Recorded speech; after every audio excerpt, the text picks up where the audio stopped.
Assalamualaikum warahmatullahi wabarakatuh. Kali ini saya akan menjelaskan sedikit informasi tentang nanopartikel atau nanoteknologi dalam pengobatan kanker. Tujuan dari penjelasan atau PPT yang saya buat ini yaitu untuk memenuhi tugas kuliah saya, yaitu tugas fisika material. Saya dari kelas B17. Saya mengambil judul Nano Engineering untuk Kesehatan, dengan tujuan kita dapat menyembuhkan penyakit-penyakit yang sulit untuk disembuhkan, seperti kanker dan juga tumor. Dengan subjudul Merevolusi Dunia Medis dengan Teknologi Nano.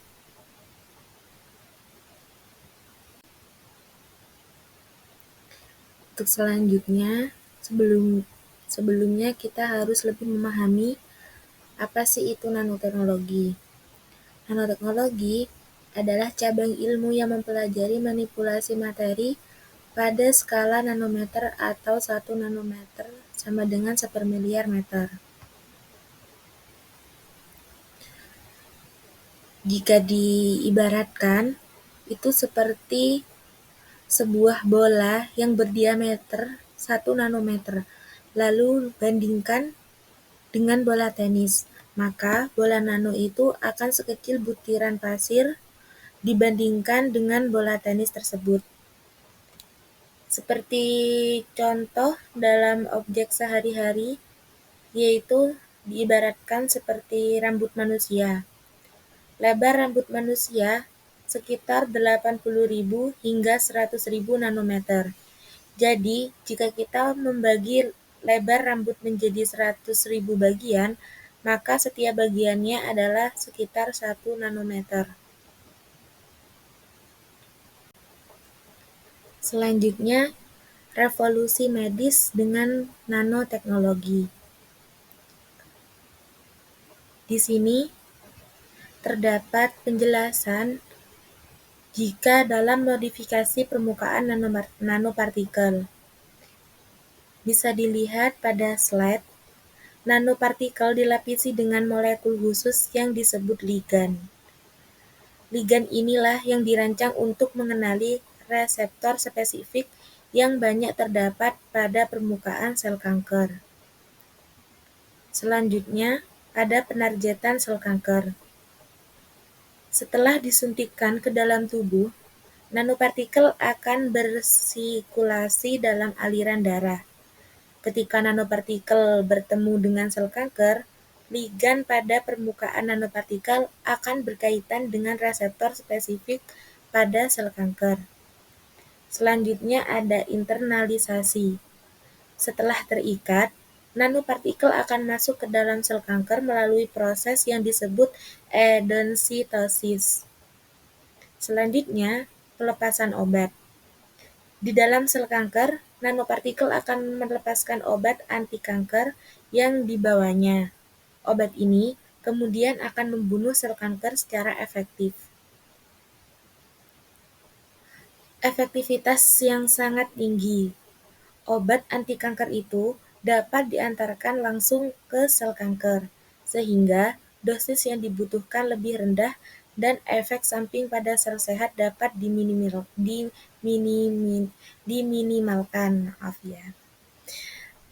Spesifisitasnya, nanopartikel dapat dirancang untuk menargetkan jenis kanker tertentu, bahkan pada stadium awal. Untuk pengurangan resistensi obat, nanopartikel dapat membantu mengatasi masalah resistensi obat yang sering terjadi pada pengobatan kanker konvensional.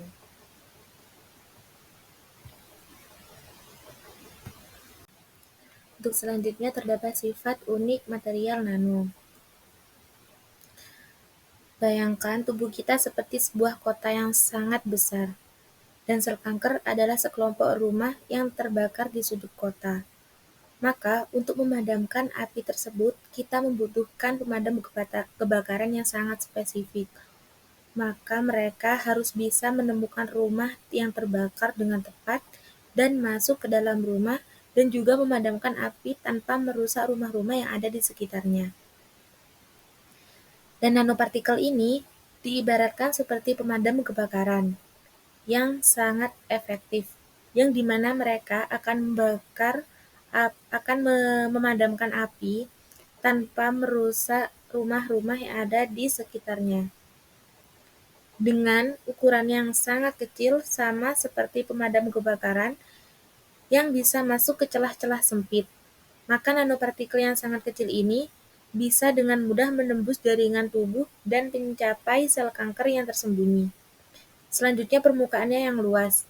Dengan permukaan nanopartikel yang luas, memungkinkan mereka untuk membawa air atau obat dalam jumlah yang banyak.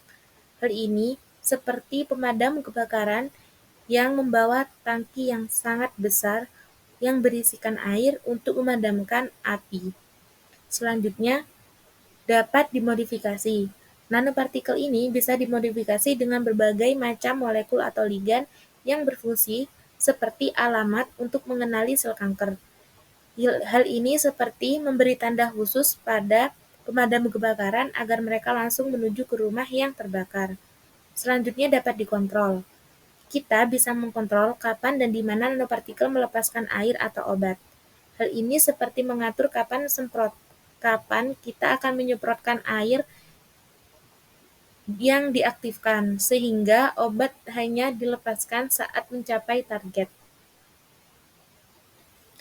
Sifat-sifat unik material nano ini seperti ukuran yang sangat kecil, permukaannya yang luas, dan juga kemampuannya untuk dimodifikasi menjadikan nanopartikel sebagai alat yang sangat potensial dalam pengobatan kanker. Dengan terus berkembangnya nanoteknologi, diharapkan di masa depan kita akan memiliki lebih banyak pilihan pengobatan yang efektif dan aman untuk berbagai jenis penyakit.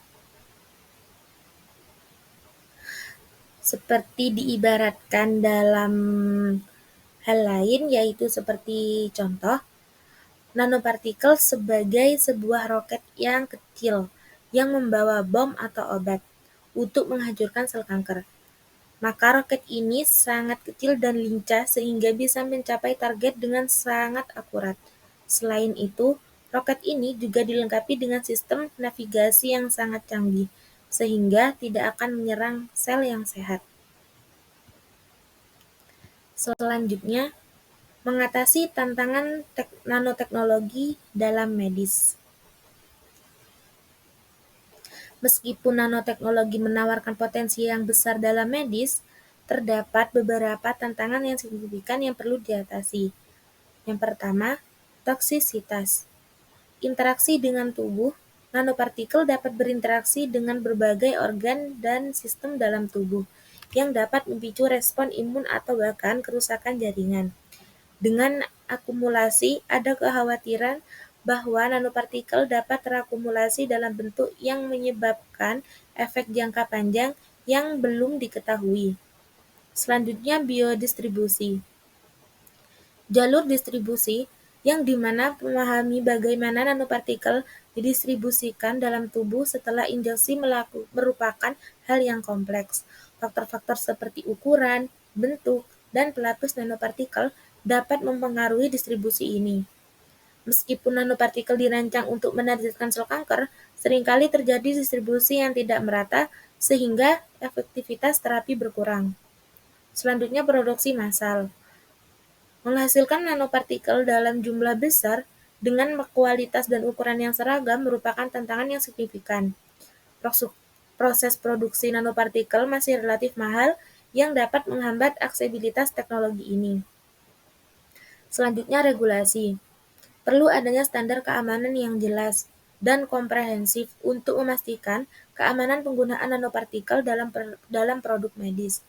Proses persetujuan untuk produk medis berbasis nanoteknologi seringkali panjang dan juga kompleks. Yang terakhir, etika. Penggunaan nanopartikel secara luas dapat menimbulkan dampak lingkungan yang belum sepenuhnya dipahami. Adanya kekhawatiran bahwa teknologi ini hanya akan dapat diakses oleh segelintir orang yang mampu membayarnya. Nanoteknologi menawarkan potensi yang sangat besar untuk merevolusi bidang medis. Namun, untuk merealisasikan potensi ini, perlu dilakukan penelitian yang lebih intensif dan kolaboratif. Dengan mengatasi tantangan yang ada, kita dapat mengembangkan terapi yang lebih efektif dan aman untuk berbagai penyakit. Selanjutnya, yaitu tujuan dari paparan materi, yaitu menuju masa depan yang lebih sehat. Bayangkan sebuah dunia yang dimana penyakit kronis seperti kanker dapat dicegah dan diobati dengan lebih efektif, di mana diagnosis penyakit bisa dilakukan secara cepat dan juga akurat, bahkan pada tahap paling awal, yang dimana organ tubuh yang rusak itu dapat diperbaiki atau digantikan dengan jaringan buatan yang terbuat dari bahan nano. Hal ini bukanlah mimpi, melainkan potensi yang ditawarkan oleh nanoteknologi. Bagaimana sih nanoteknologi mengubah landscape kesehatan? Di sini terdapat beberapa hal yang dilakukan oleh nanoteknologi. Yang pertama, pengobatan yang lebih presisi. Nanopartikel dapat mengantarkan obat langsung ke sel yang sakit, meminimalkan efek samping, dan juga meningkatkan efektivitas pengobatan. Selanjutnya, diagnosis dini. Sensor yang sangat sensitif dapat mendeteksi tanda-tanda penyakit pada tahap awal, bahkan sebelum munculnya gejala. Selanjutnya, regenerasi jaringan. Bahan nano dapat digunakan untuk merangsang pertumbuhan jaringan baru, memungkinkan regenerasi organ dan jaringan yang rusak. Yang terakhir, pengobatan personal. Dengan memahami profil genetik individu, nanopartikel dapat dirancang secara khusus untuk pengobatan yang lebih personal.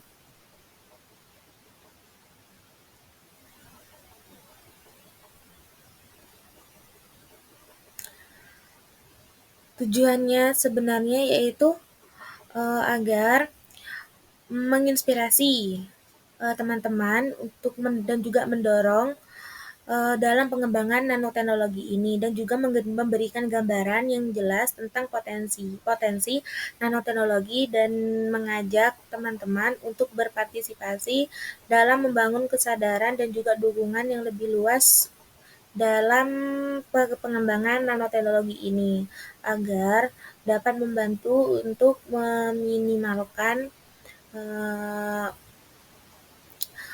penyakit kanker yang ada pada Indonesia, pada negara kita, dan menjadikan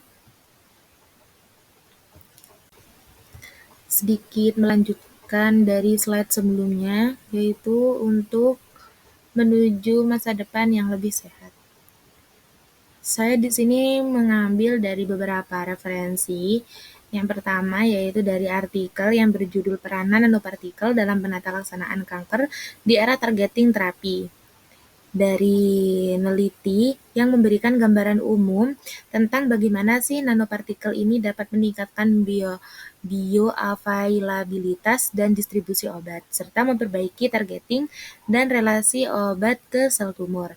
Selanjutnya dari jurnal Indonesian Journal of Cancer, artikel dari jurnal ini membahas berbagai aspek pemanfaatan nanopartikel dalam penatalaksanaan kanker, termasuk penggunaan nanopartikel sebagai drug delivery vehicle, contrast agent, dan platform untuk theranostic agents. Selanjutnya dari Universitas Erlangga, dari penelitian tentang yang berjudul Inovasi Obat Kanker Berbasis Nanopartikel Magnetic Folic Acid, dextrorubicin, yang menunjukkan potensi nanopartikel magnetik yang dilapisi asam folat untuk menargetkan sel kanker secara efektif. Demikian pemaparan materi yang saya paparkan pada kali ini. Kurang lebihnya mohon maaf karena saya di sini juga dalam tahap pembelajaran. Maaf jika ada pemaparan materi yang salah atau kurang tepat. Sekian dari saya. Terima kasih. Wassalamualaikum warahmatullahi wabarakatuh.